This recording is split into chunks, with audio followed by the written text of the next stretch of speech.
Hapon po sa inyo lahat. Okay, live po tayo ngayon. Okay? So, narito po tayo ngayon dito sa amin, sa OWA, sa RAD. And, nakatawag pansin sa akin ng isa sa mga distressed OFW na 3 months lang sa Riyadh at umuwi na ng Pilipinas.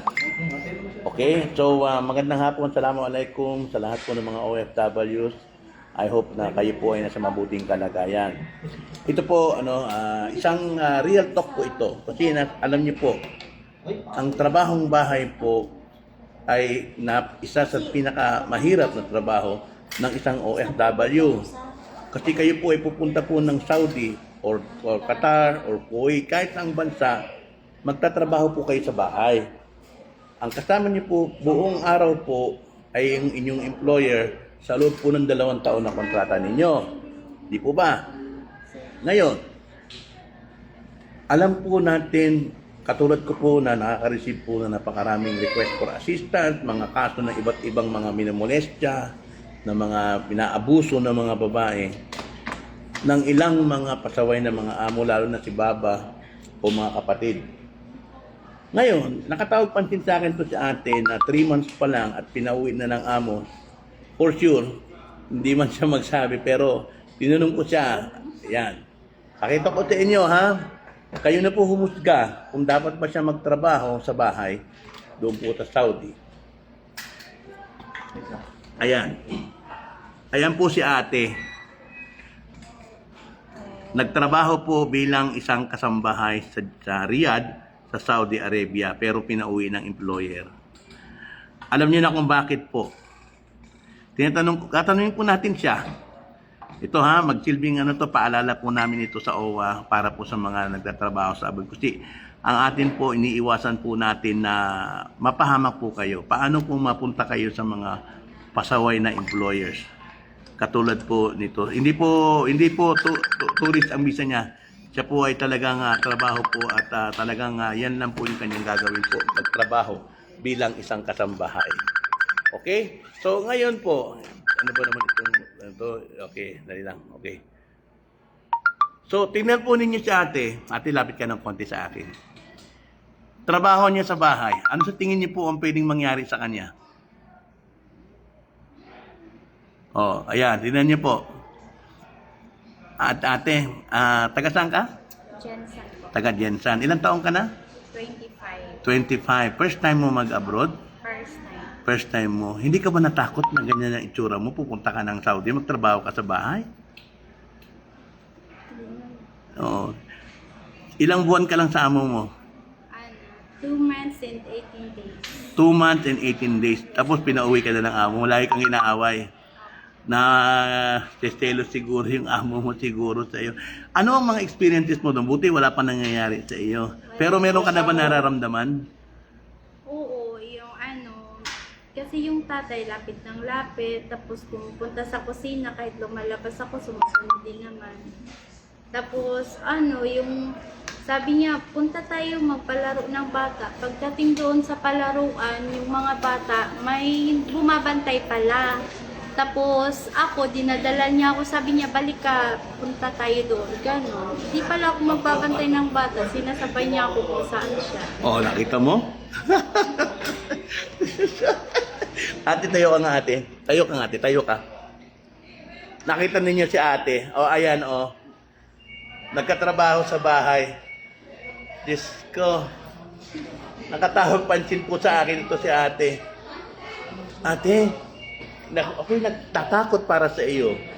Real talk po tayo. Kasi alam ninyo, yan katulad po ninyo, na talagang, Diyos ko, takot talaga na talagang, Diyos ko, ako'y nagtatakot sa iyo. So, ngayon, bukod doon, ano pa yung mga naranasan mo? Yun lang. Tapos yun, pag umuwi, kasi pinauwi ng Pinauwi na ng amo. Opo, ng babae. Oo, tatakot sa iyo, nagselos sigurado yun. Tapos sabi ng babae, balik ako ng agency. Pero sabi ng tatay, hindi daw ko payag, uwi na ako ng Pinas. Kaya pinauwi ako ng Pinas. Hindi talaga sila papayag na ibigay ka sa iba. Kaya so ngayon ate, itong gagawin natin, ha? Okay. So, Ate, ha, tama na yung pag-abroad mo ng ano. Marami namang ibang trabaho. Huwag na sa bahay, ha. Natatakot kami para sa iyo. Mabuti na lang, 3 buwan ka, 2 buwan ka palang mahigit, uwi ka na sa Pilipinas. Okay? Kaya yan ang isa sa mga mahirap ang ano. Yan nga po, sa lahat po ng mga kababayan natin na nanonood po, ayun oh, 700 na nanonood sa iyo ngayon ng live natin. Oh, kita mo gaano kadami tao nanonood sa iyo ngayon. Ate, maawa ka sa sarili mo. Ayaw namin na isang araw ay maghihingi ka na ng tulong na ikaw ay minomolestya o ginagawa ng hindi maganda ng amo mo.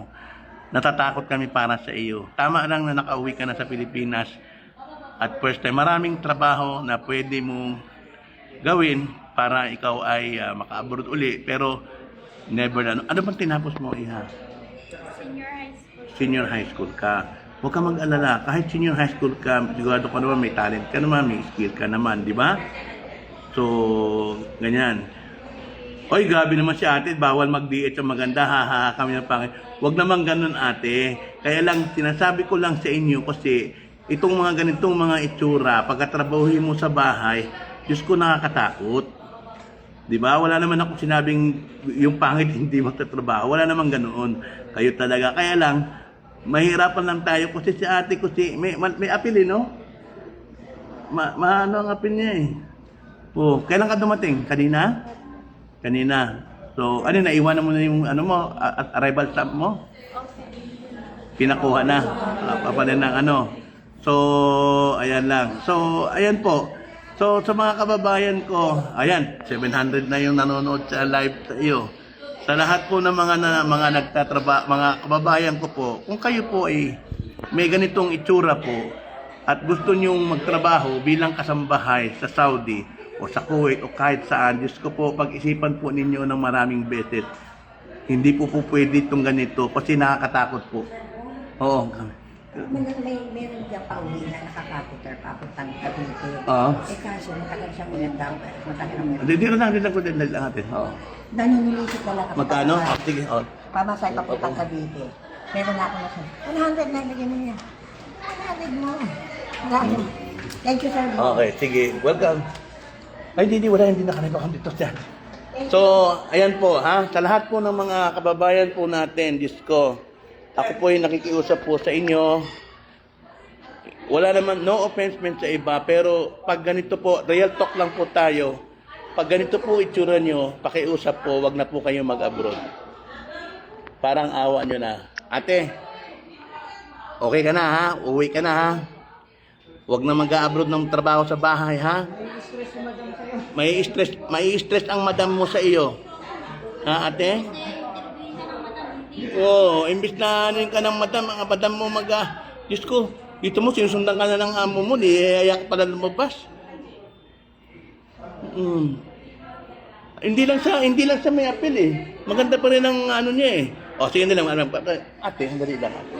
Okay? So, ayan po, sa lahat po ng mga kababayan po natin ngayon. So, ayan po ha. No offense sa iba, pero Diyos ko po, tayo po ay real talk lang naman. Ayan po si ate. Real talk lang naman po tayo. Kung ganyan po ang inyong itsura at kayo po ay magtatrabaho sa bahay sa ibang bansa, parang awa nyo na. Pag-isipan nyo po ng maraming beses.